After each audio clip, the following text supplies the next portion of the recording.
I would like to say welcome.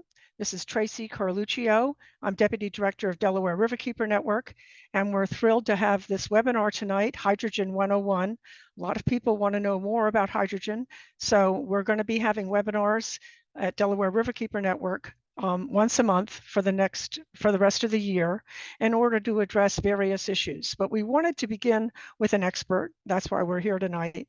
And you're going to hear a little bit more about him in a minute. So I'd like to turn it over now to Annika van Rossum. She is our Advocacy and Policy Coordinator for Delaware Riverkeeper Network. Take it away, Annika.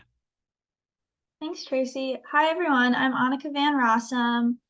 So just a couple housekeeping, and then I'm going to introduce Dr. Romm, and then Dr. Romm, and then I will give you guys the agenda and some links in the chat. So we have our next hydrogen webinar set for June 26th at 6:30 p.m. So you'll all be getting information about that later. So stay tuned. So Joseph Romm is an author, editor, physicist, researcher, and climate and hydrogen expert. He is at the University of Pennsylvania Penn Center for Science Sustainability and the Media Annenberg Public Policy Center, and is a fellow of the American Association for the Advancement of Science. Romm served at the U.S. Department of Energy in the 1990s, where he began his hydrogen energy research. He has published 10 books and many articles on global warming and climate change, clean energy, and communications, including the hype about hydrogen. So with that, Dr. Romm, we are excited to hear from you and your expertise. Thank you for inviting me, and appreciate everyone coming to listen.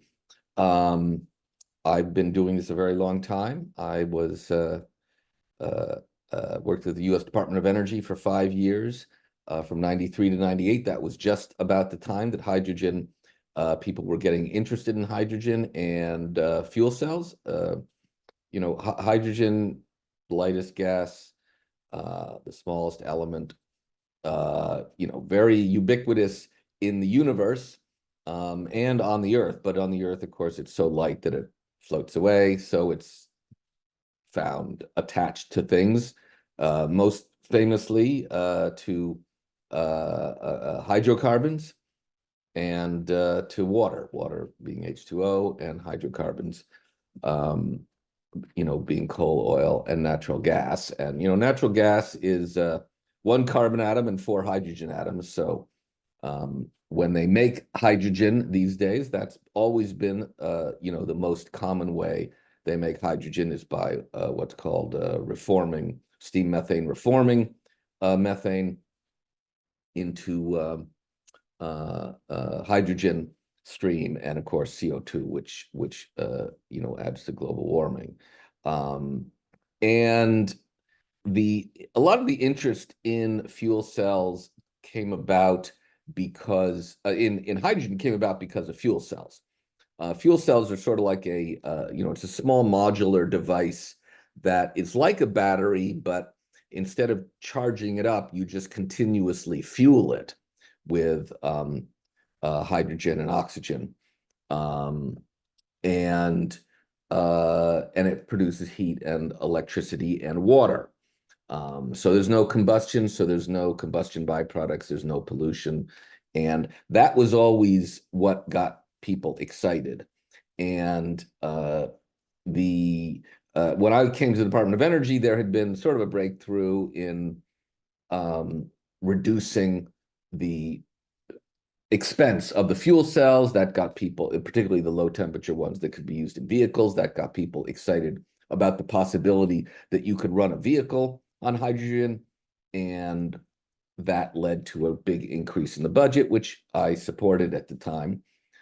And then 10 years after I left the department and the budgets had been significantly increased, in 2003, President George W. Bush gave a State of the Union address in which he said that he was launching a big hydrogen initiative, and the goal of which would be that a child born today would be able to, their first car would be a hydrogen vehicle that would, the tailpipe exhaust would just be water. And of course, that didn't happen. And after he gave that talk, I decided to do a primer on hydrogen, and I started talking to all the scientists and experts, about 100 people, and reading the literature and sort of doing my own analysis, and wrote this book called The Hype About Hydrogen, which basically ended up explaining why hydrogen was not a particularly good fuel to be using, and I'll get into that in a second. But one of its major predictions was that hydrogen cars would not succeed in the marketplace, and that in fact, if you could build an electric car, and it seemed back then that you could, this was, remember, 2004, and that electric vehicles would sort of crush hydrogen cars in the market. And now and I spent a lot of time going around giving talks on why hydrogen was not a great fuel and why hydrogen cars were not a particularly good bet. And then not much happened in the hydrogen space. Some companies, notably Toyota, kept pursuing a hydrogen car, which they ultimately produced, called the Mirai. And but nothing much was going on in hydrogen until, the Paris Accord, and everybody realized that, we were going to try to, steadily reduce greenhouse gas emissions until, we kept total warming well below 2 degrees Celsius and ideally 1.5 degrees Celsius. And then the member nations of the UN Framework Convention on Climate Change, who go to all the COPs, they ask the UN Intergovernmental Panel on Climate Change to do their, an IPCC report on a 1.5 degrees Celsius. And the IPCC said, well, if you want to stabilize at 1.5 C, or if you want to stabilize at 2 C, you have to take net emissions down to 0. And that resulted in everybody getting very interested in realizing they were going to have to pretty much tackle every single sector of the economy. That, we weren't going to be able to reduce emissions 60 or 70%. You had to tackle everything. And that got people interested in hydrogen because it seemed like there might be some, well, first of all, principal use of hydrogen today is as a feedstock. Hydrogen is used to make ammonia fertilizer. Ammonia is, one NH3, one nitrogen, 3 hydrogen. So hydrogen is used as a direct input to make fertilizer. It's also used in petrochemicals. So as a feedstock, there's about 100 million tons a year that are used, of hydrogen that are used, and virtually all of hydrogen, like 98% of hydrogen, is made from fossil fuels. About half of it is the steam methane reforming of natural gas, but there is hydrogen that's made from coal, like 20%, and there's hydrogen that's made as a sort of aspects of what you do in the petroleum refining process. So we need to replace that hydrogen over time with hydrogen that's not made from fossil fuels. That's certainly something that we do need to do. The question has been, and that might reduce greenhouse gas and global greenhouse gas emissions, 1 to 2%. The question has always been, could hydrogen have a different role in the economy, like an energy carrier, like a fuel, something that would power a car, something that would power a steel mill, something that could power other modes of transportation? So, in other words, be an energy carrier. Hydrogen, is sort of like electricity. You have to create it somehow, and then it can carry energy and be used in a number of circumstances. But whether the hydrogen is clean or not, and whether the electricity are clean or not, it depends entirely upon how it's made. The thing is that after 3 decades of really trying, the total amount of hydrogen that is used as an energy carrier is 0.1%, which is to say, no one's using it. And this is pretty important because the whole hydrogen economy thing that everyone's talking about is built on the notion that hydrogen would be a good energy carrier, and no one uses it as an energy carrier. And if they had wanted to, right, they could have just taken the stuff that they, use natural gas, convert it to hydrogen, and use it for something. But it turns out to be a lousy energy carrier. That's one of the reasons why, the main reason we're not using it as one is because it doesn't make any sense. And so anyone who sort of tells you that hydrogen is sort of the inevitable winner in the marketplace for some sort of energy solution, you would have to say, well, why isn't it used today at all? The other question to ask them is why, in the one instance where there was a direct competition between hydrogen technology and an electric-based technology, electric vehicles, in the last 2 decades, why is it that there are 1,000 times as many electric vehicles on the road today as there are hydrogen vehicles? Right, that question has to be answered. And I predicted that this would happen in the book, and we could have a long discussion about why it didn't happen. There's 2 or 3 reasons. The most obvious reason, the reason that was obvious 2 decades ago, and sort of one of the 3 or 4 fatal flaws. Hydrogen is sort of unique as a bad idea in that it has many fatal flaws. Normally, one fatal flaw is enough to persuade people not to do something, but this one has 3 or 4 fatal flaws. And I sort of eventually realized that for the people who believe in one miracle, it's easy to just believe in 3 or 4. But the reality is it's not. It is not a very useful fuel, and it's particularly not going to be able to compete against electricity, because for the clear reason is our goal, right, is to be carbon free, right? We need green hydrogen. We need hydrogen whose net greenhouse gas emissions are 0. And the only way to do that, really, today, the only real way to do that is by taking renewable power like solar and wind and using that to power a device called an electrolyzer, which splits H2O into hydrogen and oxygen, and you get the hydrogen that way. And if you had chemistry, remember your chemistry class, some point in time, you stuck 2 electrodes in water, and at one of the electrodes, it bubbled out hydrogen. At one of the electrodes, it bubbled out oxygen. So, but that's currently used for, 2, 3, 4% of the way we make hydrogen, because it's kind of expensive and it's not terribly efficient, because you have to buy this expensive electrolyzer and you have to put a lot of energy into the electrolyzer to get it to split hydrogen. And in the process, you're going to use about 30% of the original renewable electricity. So you've already lost 30% of the original renewable electricity. Then you have to, hydrogen, you have all this hydrogen. It is the smallest molecule. It is really hard to store.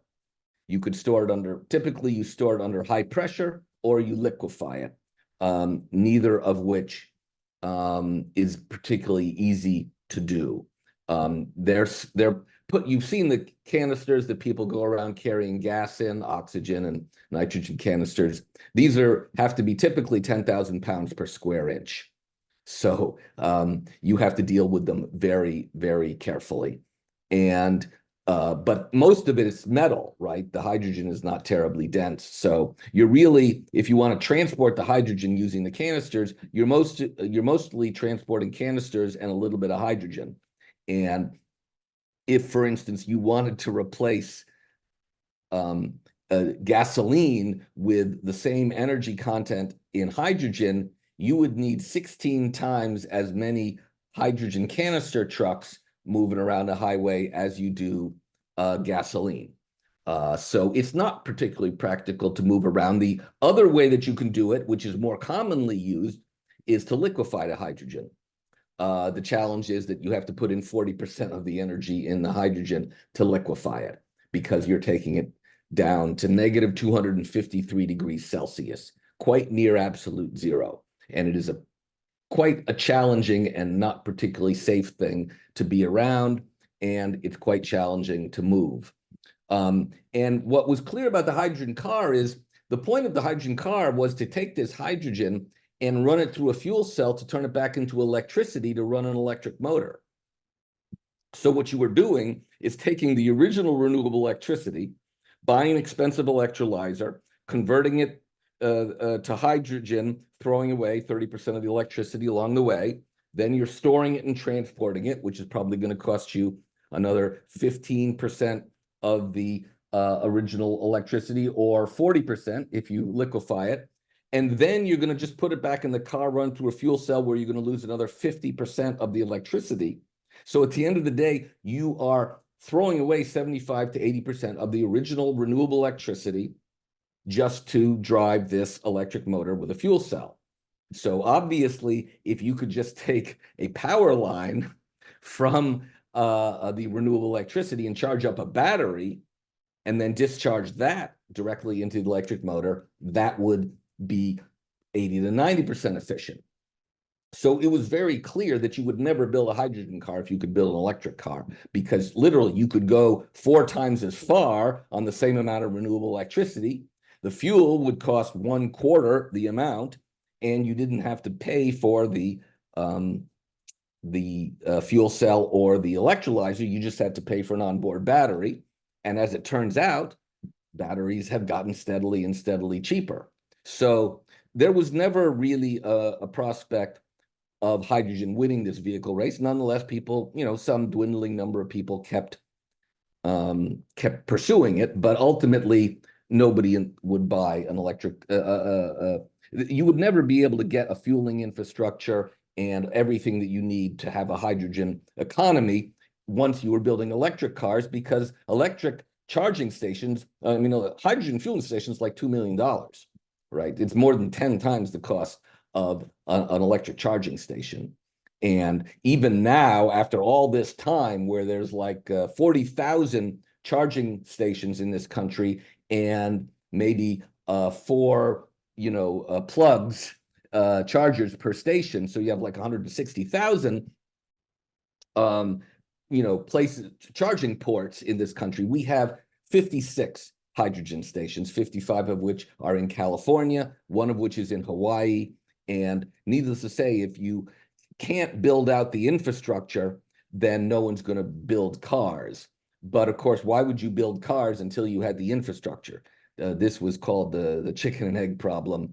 Someone was either going to have to spend tens of billions of dollars building an infrastructure before they knew that there would be something to use the hydrogen that was a commercial success, which of course, no one's going to take that gamble. And or the other situation where someone's going to build a big manufacturing facility to build fuel cell cars before you can have a distribution system built. So it was always going to be a gamble by somebody, and no one was ever going to take that gamble.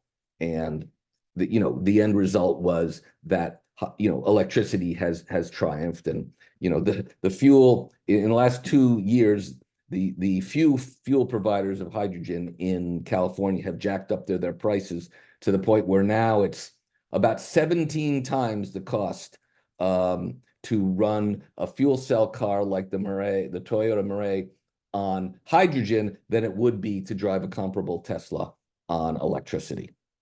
So, and I only say all this, I'm in the process of I proposed to write a sequel, or not a sequel, but take the original book and do a 20th anniversary of the hype about hydrogen. So I've been spending a great deal of time on all of these aspects. The fact of the matter is that for the same reason that hydrogen fuel cell cars can't compete with electric vehicles, hydrogen can't compete with anything that you can do with electricity. And that's really important, because we learn more and more every day. A lot of money is going into seeing if we can electrify the economy, right? I mean, a guy named Saul Griffith, a great genius, wrote a book called, Electrify Everything, and started Repower America. Now he's in Australia working on that. I think most people understand that the real solution to climate change is build as many renewables as possible, get as much storage as you can, short, medium, long term, and then electrify as much of the economy as possible. And clearly, we do know how to electrify ground transportation. So that's a good way to displace gasoline with electricity. And now we have the electric heat pumps, which clearly beat anything for heating, right? But a long time ago, we thought that you heated up resistance and used electricity to heat up a wire. That was kind of an inefficient way to heat up. Now we understand that you can build. We have heat pumps, and the heat pumps, they don't turn electricity into heat. They use the electricity to pull heat from outside. So for every kilowatt hour of renewable you put into the car, put into the heat pump, you actually can get 3 units or 4 units of heat out of the heat pump. So nothing can compete with that. So there's no point in imagining that we're going to do heating of buildings or homes using hydrogen. That would make no sense whatsoever. There have been literally 50 reports on that subject, making clear that, by a factor of 5 or 6 to 1, running a heat pump on renewable electricity is better than running a boiler on hydrogen that you made from renewable electricity. I mean, it's kind of obvious, I would say. And we're developing other electrification technologies. Now, people do point to, 1 or 2 areas where hydrogen might have an advantage. One of those is steel making, which is a few % of global emissions, and so, the Europeans and others are going to try to build a steel plant on hydrogen, and they may or may not succeed. Fundamentally, the main thing to realize is people are working on making steel with electricity. You can Google it. Again, these are not technologies that are commercial today, but neither is hydrogen. I think it's important for people to understand that, is it possible that hydrogen could be the winner in the steel making business? Yes. Is it possible that hydrogen is not going to be the winner? Yes, it is entirely possible that hydrogen is not going to win it, because it can't compete with electricity. If there's any way to make steel with electricity, you're going to make it directly with electricity. There's no way you're going to make hydrogen from it. And we can go into many practical other things that I haven't even gotten to, which is the major, safety issues. But, I don't think that I think it's important for people to understand that there's no intrinsic reason to believe that hydrogen is a good energy carrier. Why? No one uses it that way, right? We don't use it for that after decades and decades. I sometimes ask people, when was the first fuel cell invented?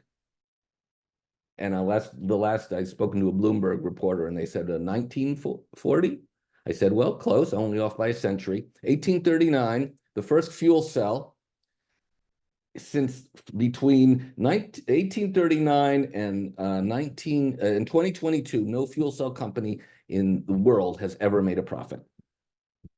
And then just last year, there was a methane company in Germany that made a little profit. But the point is, 180 years, unsuccessful effort to commercialize fuel cells. Clearly, it's not easy. Clearly, there's something about fuel cells that aren't inherently a great commercial product. That's just the way it is. And so you have this product that isn't a great product, and you have this fuel which isn't a great fuel, and that's why no one uses it as an energy carrier. So we are now going to spend a lot of money, I mean a lot of money, in this country and elsewhere to try to force the issue. Could we spend enough money to actually make hydrogen a good idea? And the answer is probably not, but we are going to spend a lot of money. Thank you, Joe. That was fantastic. I just want to begin by saying I'm going to give a brief overview update on the MACH2 proposed hydrogen hub. But the one response I want to give to what Joe just said is a little quip that I've heard, which is hydrogen is the energy source of the future, and it always will be. So That's my summary of what we've heard from Joe about the usefulness of hydrogen. But let me quickly go through an update here. We're not going to spend a lot of time on this webinar talking about MACH2, but I do want to update folks about what's going on. It's called the Mid-Atlantic Hydrogen Hub, or MACH2, and it's proposed for Delaware, South Central New Jersey, and southeastern Pennsylvania. There's at least 17 sites that would be involved with this. And the reason we say proposed is because money has been earmarked for it, but they have not actually been approved to receive that money. It's an important point because we believe that we can still stop MACH2. There's been an application that finally, after many, many months of pulling teeth, has been released to the public. It's on the Delaware Riverkeeper Network website. It's on the MACH2 website. And we will be putting links in the chat to let you know how you can find it on the website. It's 290 pages long, so we can't email it out, but we will provide links. And in that application, they confirm some things that they've been saying from the beginning, but they add more. And that is that they will produce hydrogen by using nuclear energy, what they call renewable natural gas or biogas with carbon capture, refinery gray water, methane and frac gas is a possibility, although they don't directly say that, and hydropower, wind, or solar. They tout the MACH2 as green energy, but that is what they're calling green energy. Also, important to look at where they're planning to put this. They say they plan to reuse and revitalize significant existing pipeline infrastructure and terminals, also refinery sites.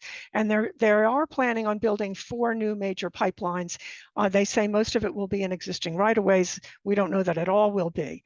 But one point that I think is important to make here before I move on to the next bullet point here is that reusing significant existing infrastructure means that those communities that have been exposed to the environmental impacts and the burdens of that existing infrastructure, most of it oil and gas for over 100 years in our region, are now expected to be host to the polluting projects that would come with hydrogen, and the dangerous projects that would come with hydrogen, such as storage and transportation.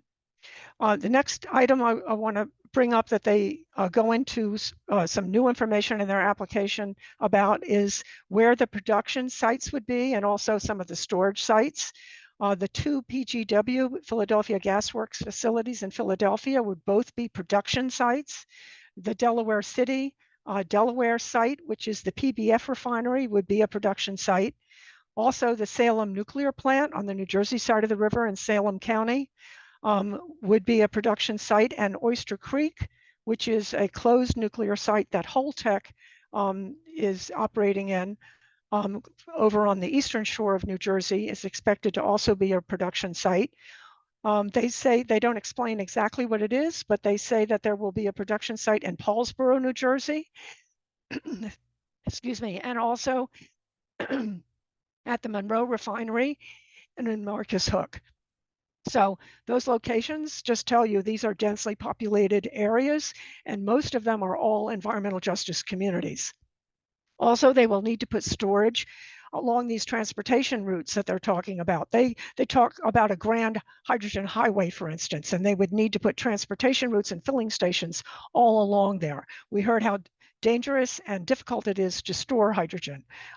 These sites are expected to be all the way from Delaware up to Philadelphia, perhaps outside of the area of Philadelphia, utilizing pipelines in the counties surrounding the greater Philadelphia region, and then over into New Jersey, all the way down to the southern part of New Jersey and up to Trenton, New Jersey at least.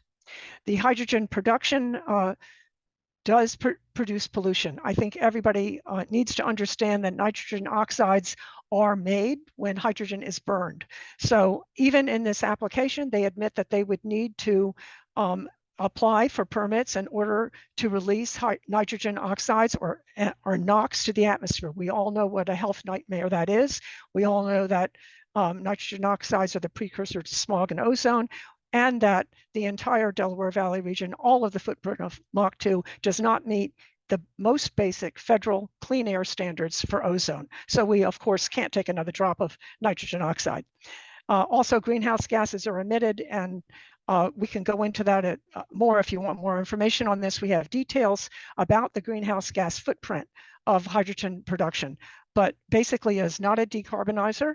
The way that, particularly the way that they plan on using the hydrogen, and all the hydrogen hubs, including MACH2, will end up increasing our greenhouse gas emissions, because hydrogen is an indirect greenhouse gas, and also carbon will be released as well. And hydrogen, as we heard from Joe, leaks, very easily. And when it leaks into the atmosphere, it empowers or amplifies the heating effect of methane.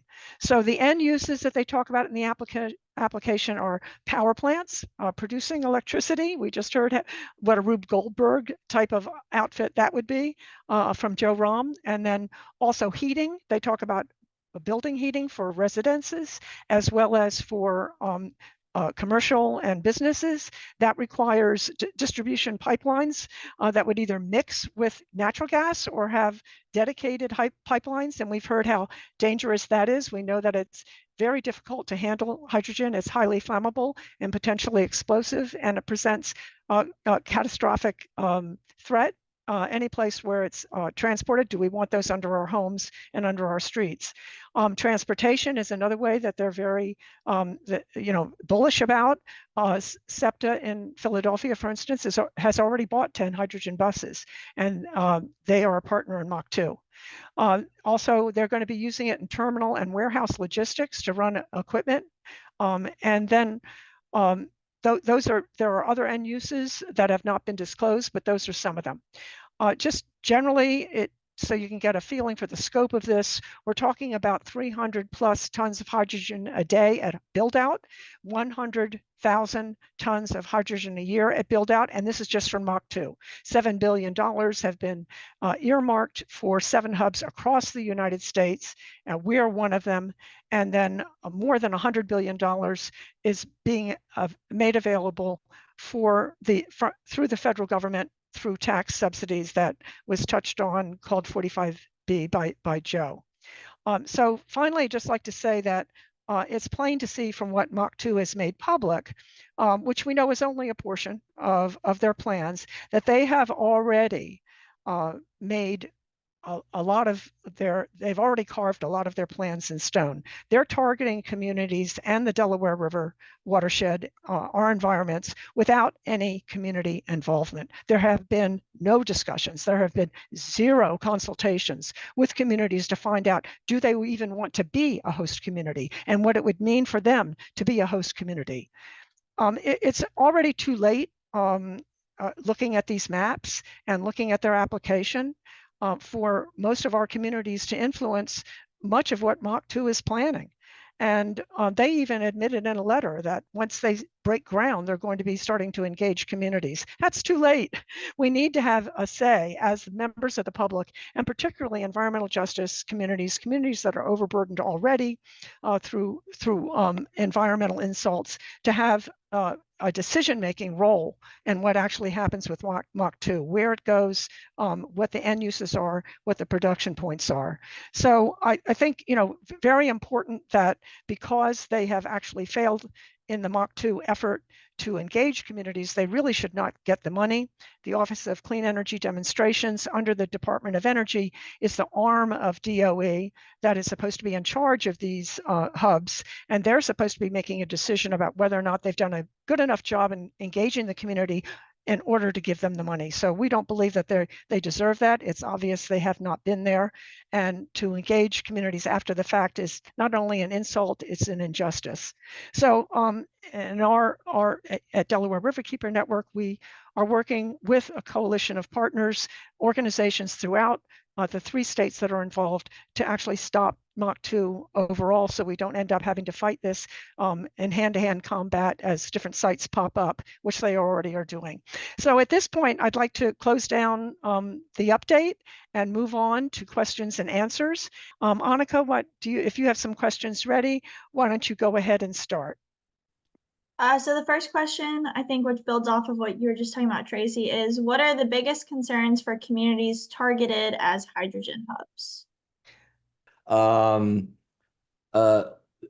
Look, these hubs, it will be interesting. I mean, it's going to take them a long time to build these out, and hopefully along the way there will be some rationality.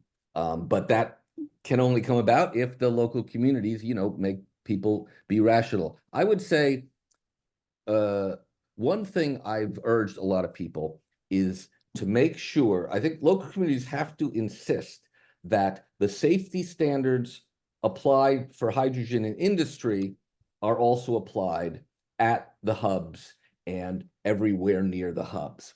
This is really important because there's a reason why hydrogen isn't, one of the reasons hydrogen is not used as an energy carrier is one of the most dangerous fuels known to humankind. It's just very, very hard to work with. So much so that in industry, you have to do very special things to avoid accidents. And, I urge people, to look this up. But as one example, hydrogen has 1/20th the ignition energy of natural gas.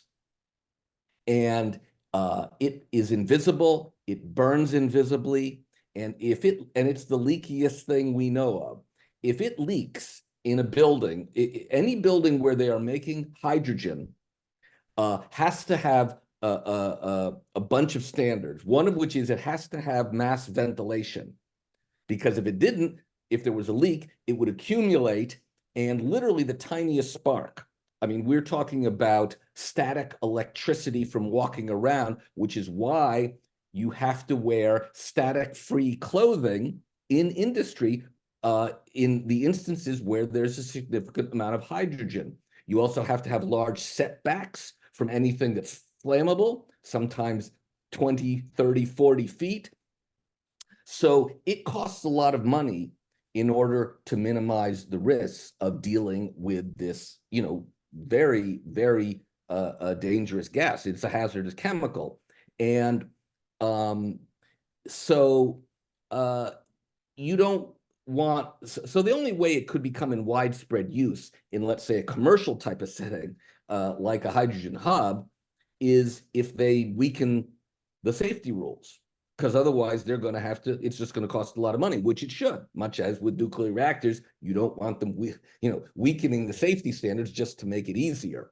You want to make sure that no one gets killed, because hydrogen is definitely not worth getting killed over.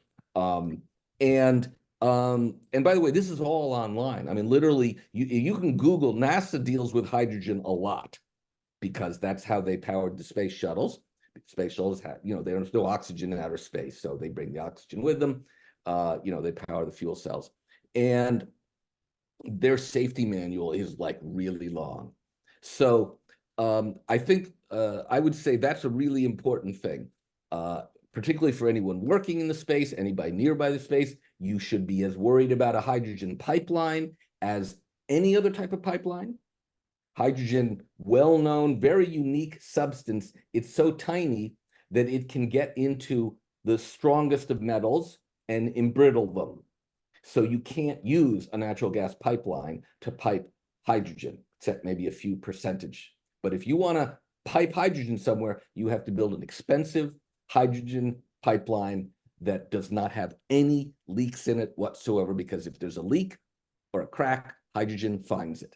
It is not just the leakiest substance. It has a viscosity. Its viscosity, which is to say its sort of thickness, is so low that it will pour out of something like 10 times as much as if it were water. I mean, it's really, it has very unique characteristics, which makes it quite useful in some instances. But that's, again, 0.1% of all hydrogen is used as an energy carrier today. So that tells you it's not a great energy carrier. And I mean, thank you, Joe. We're going to go on to another question. I just want to add, we've heard from Joe, it's dangerous. And it's highly flammable, it's potentially explosive, and it's polluting. The fact that NOx is made when hydrogen is burned means that communities that would be located where these end uses are going to be exposed to increased highly dangerous pollution. So we need to keep in mind that the costs for host communities for end uses are going to be huge, and any community that is expected to be a host should be able to not give its consent if they decide not to. But certainly we will be fighting these sites. Okay, so why don't we move on to a couple other questions? We don't have a lot of time left, but go ahead, Annika, if you have another one ready.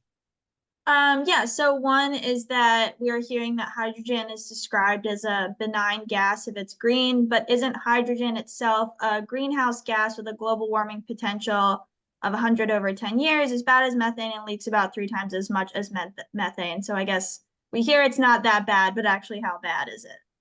Yeah, no, it's a very, very good question. I'm glad you brought it up. So yes, we did not know 20 years. We knew that hydrogen is not a direct greenhouse gas. It does not trap heat the way CO2 does. It's called an indirect greenhouse gas because in the atmosphere, it has impacts like extending the life of methane in the atmosphere. So, you know, scientists have been doing a great deal of study, particularly in the last few years, as people have said, oh, we're going to have a lot of hydrogen in the economy. People have taken a look. So it turns out that over a 20-year period, the warming potential of hydrogen in the atmosphere is about 37 times that of CO2. Usually we use the 20-year. Certainly, you can't have many leaks, right? You're talking, if something is 37 times as potent as CO2, and you're trying to use it to minimize CO2 emissions, obviously your leak rate has to be very, very low. Now, again, the problem is hydrogen is one of the leakiest substances known to humankind. It is very hard to detect leaks. And it is very hard to avoid leaks in transportation. And this is, again, because most of the hydrogen transportation in this country is done with liquid hydrogen trailers because it's simply denser than compressed hydrogen. So people are going around with liquid hydrogen trailers. The problem is that liquid hydrogen, again, it is near absolute zero. And so it will, you can put it, you have to have a super insulated truck, and still it starts to warm. And you can't let the hydrogen pressure build up inside, right? Because you don't want it to leak or cause a pressure blowout. So it is usually vented.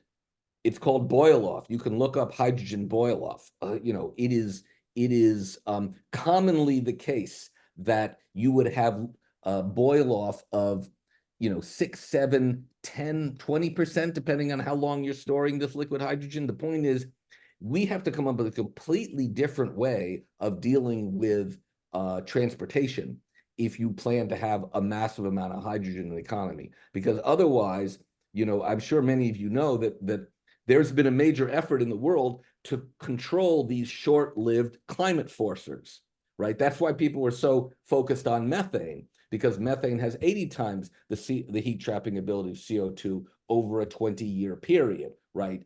So most of the literature on how you address climate change is get rid of the short-term forcers, because we don't want the world to heat up quickly before we have a chance to reduce CO2 emissions, which last for centuries. So yes, it is a very big risk to plan to introduce vast quantities of hydrogen in the economy, because that definitely means you're going to get more hydrogen in the atmosphere, and that's just not a good idea. And with those greenhouse gas impacts of warming the atmosphere, Joe, that means, we're eating into the few years that we have where we're supposed to be ratcheting back our greenhouse gas emissions by 2030. I mean, even President Biden's goal is to ratchet greenhouse gas emissions back by 50 to 52% by 2030. And we can't achieve that. We're only 6 years away if we start developing hydrogen. Would you say that's true? Yeah, look, I want people to understand that hydrogen is not commercial right now. And we're going to throw a lot of money at it. And so we're going to do a lot of things that aren't commercial. But at the end of the day, it's sooner or later, it will, in every sector where you can do something with electricity, it will be crushed by electricity. It has to be. I mean, it's just obviously, if you make green hydrogen out of electricity, using electricity directly is going to beat this, circuitous route. I think that I did see, someone asked about the blue hydrogen. Look, why is there so much money in the Inflation Reduction Act for hydrogen? Well, the answer is some people are big diehard believers in hydrogen. Some people realize, yes, we are going to have to replace the hydrogen that's used as a feedstock. But a lot of it's the oil industry.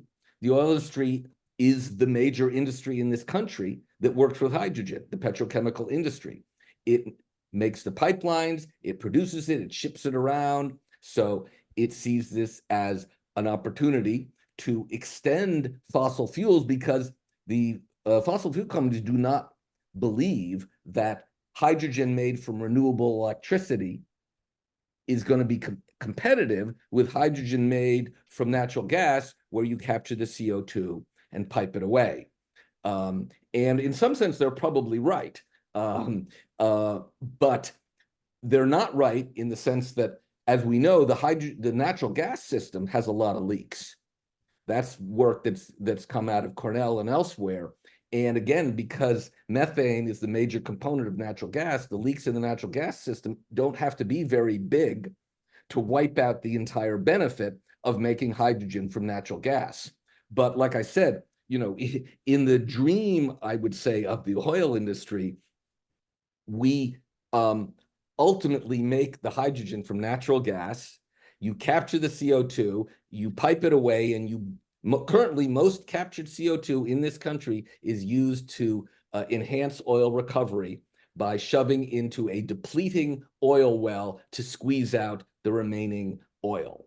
That is literally how most captured hydrogen, CO2, has been used in this country. And I think we would agree that using CO2 that you captured to push out something that's just going to result in more CO2 coming out is not really a green thing to do. And so, yes, I think that no, and by the way, I never use the hydrogen colors thing. I know there's blue and gold and all that stuff, but I've tried to tell people those are all pointless because no one knows what they are. You have to explain them every time, right? They're not a useful shorthand. They're just useful to waste time explaining it, but it creates the illusion that there's a lot of ways to make hydrogen. And the answer is there's one way to make green hydrogen that would make sense, and that's with renewables. Once we've done everything else in the economy that renewables can do to directly replace fossil fuels, right? The literature is also clear on this. Hydrogen doesn't make sense until you've pulled most CO2 out of the energy economy in the first place, right? Because otherwise, your inefficient use of renewables to pull out some CO2 could achieve vastly more emissions reductions with the same renewables for much less money. And again, the scientific literature is quite clear on that. By the way, that's the same exact truth of direct air capture. Same exact flaw in direct air capture. It is, use 10 to 20 times as much more energy to pull CO2 out of the air than it does to not put it there in the first place, right? So, and the reason I bring up direct air capture is that many people out there, if you Google something called e-fuels, there are people who think that sustainable aviation fuel is going to be made out of renewable hydrogen, CO2 pulled out of the air. If you take the CO2 pulled out of the air and you capture the hydrogen and combine them, right, you can recreate a hydrocarbon, right? So you can make e-methanol, and that can be turned into a jet fuel. But the point is, why would you take the two most inefficient uses of renewable energy in the world, direct air capture and hydrogen, to make a fuel? I mean, it's just not what you would do. I mean, I shouldn't say it's not what you do. It's the last thing you would do after you had done everything else, and if there was no other alternative. But I literally, that's what I said 20 years ago. And almost everything I've said today, I said 20 years ago, except we didn't know how bad a heat trapping, a capability it had.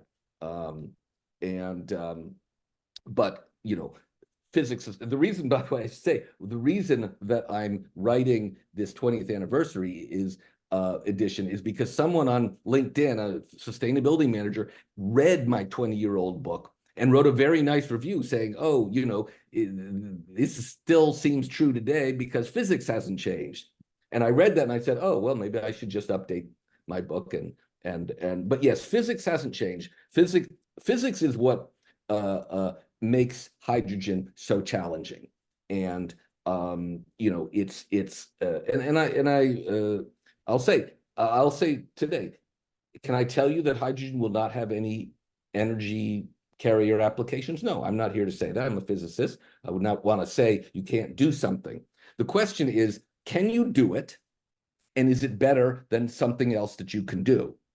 Because a lot of venture capital will do something just because you can do it without looking at whether it's really a good idea, right? We have a whole lot of things in this country that got done by VCs that may have seemed like good at the idea at the time, but they're not. And so there are a lot of things that you can do in your effort to solve climate change, but just because you can do them doesn't mean that they're the best use of your money, your resources, and your renewable electricity. Well, thank you, Joe. That is great. And I think we probably have time for one more question. One thing I would like to say is we do have quite a few questions. So we're going to be talking with Professor Romm after this webinar about showing this webinar again, and perhaps we will be able to get some written answers to some of the questions that we didn't have time to answer here tonight. We're really happy to hear that your book is going to be updated, and we're looking forward to that and hope that we'll be able to help amplify, when you do your rollout, so everyone will be able to have access to it. I've read your book. I found it really, I finally understand what fuel cells are. I understand the basic physics, like Physics 101, and it was very helpful to me to understand, what are the basics here. And that's why we wanted to have this webinar tonight. That's why we called it Hydrogen 101. And we've only been able to touch on some things. But Annika, do we have one more question that's sort of a big question, or a couple people have asked, or whatever? Yeah, I think this is a good one because its next steps would be, what are the best ways for us to advocate for stopping MACH2 and redirecting these funds to more viable projects? Well, I'll take that first, just to say, we are fighting through a network of groups. And if you would like to join, on the last slide, Annika's email and my email are going to be on there. You can join our what we call the MACH2 Exchange. We're an informal group. We meet regularly, and we do actions together. So if you want to join that and learn more, it really is about people power. It's about us trying to influence decision makers. So we are working up a strategy going forward. And we do hope at this moment in time that the Office of Clean Energy Demonstrations does what the Justice 40 campaign that Biden has put together says they must do, which judge whether or not they should get the money based on whether or not they have engaged communities, and they haven't. They get a big fat F. So we believe that's one way to stop it. The other way to stop it is because it's so dangerous, it's so safe, it takes more energy to produce it than it produces in useful energy. It's an indirect greenhouse gas, so it's a disaster when it comes to trying to address the greenhouse gas problem and our climate emergency. But also, I would say, the other thing that we need to keep in mind as we go forward is we need to develop renewables. We need these, $7 billion, this $100 billion in tax credits to be invested in renewables. So we need to be talking to our elected officials. We need to be working at the federal level through legislation. We need to do everything we can to turn the ship around, because we are facing a crisis that the world has never faced before.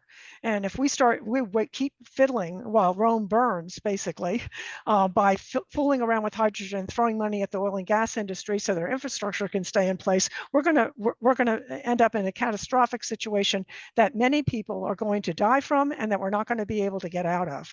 So we really see these next 6 years as critical, and we only have time to do what is most efficient. And as Joe has made very clear here, hydrogen is not an efficient energy carrier.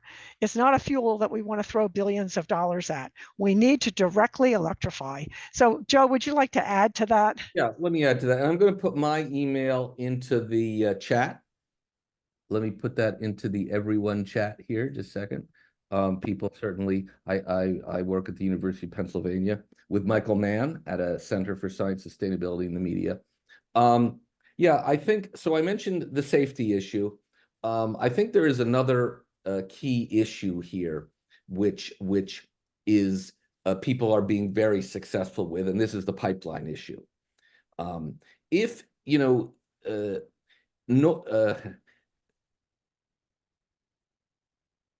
it doesn't make sense. It's very expensive and inefficient to move hydrogen very far by truck, whether it's high pressure or liquefied. The only thing that actually makes sense is a pipeline.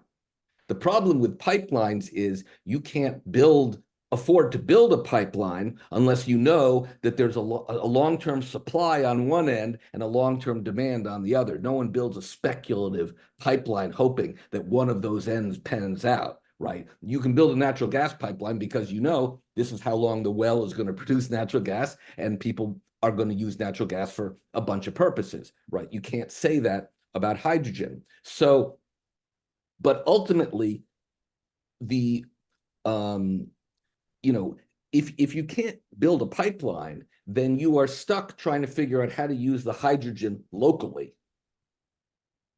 So, but if you think you're going to make it from natural gas, which maybe MACH2 thinks it is, then you have to get rid of the CO2. So unless you build the MACH2, where you can use the hydrogen, B, near a CO2 repository, and C, by the or if not the CO2 repository, you have to build it near a place where you have a lot of renewable electricity, right? You're either going to use abundant, inefficient process. You need a lot of renewable electricity, and Pennsylvania has renewable electricity, but people are using it. Is there a lot of places that you can build wind turbines in Pennsylvania that they haven't thought of? A lot of places to put solar panels. I mean, there isn't. So there probably will be pressure to use something that Pennsylvania does have a lot of, which is the fracked gas. So as I say, there's probably going to be there's probably going to be a lot of pipelines needed, right? If you're going to make fracked gas, you have to have a CO2 pipeline. Now the Midwest needs CO2 pipelines to go from biorefineries to the Dakotas. And I think that, this is something for you, to think about, because, okay, they want to build MACH2. Maybe you can't stop them. I hope you can. But if they have to build pipelines, then that's a whole nother thing for them to try to make happen. And that is another thing that obviously people have very successfully organized around, whether it's a hydrogen pipeline or a CO2 pipeline, and God forbid that you have to build both of them, because, that's just crazy. So what you end up with in the real world is you're going to have to use the hydrogen where you make it. But when you think about it, it doesn't make any sense, because if you're making it with renewable electricity, why don't you just use the renewable electricity right there? And if you're making it with natural gas, why don't you just use the natural gas right there? I mean, if you wanted to make electricity, why wouldn't you build a natural gas plant, run the natural gas through it, and capture the CO2 directly, right? If you're planning on capturing CO2 and using natural gas, why would you go to the trouble of splitting out the hydrogen from the natural gas and then trying to use that?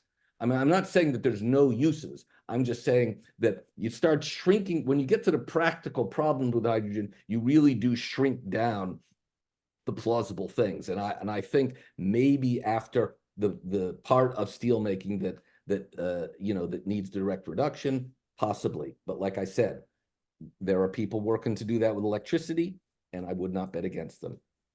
Yeah, thank you, Joe.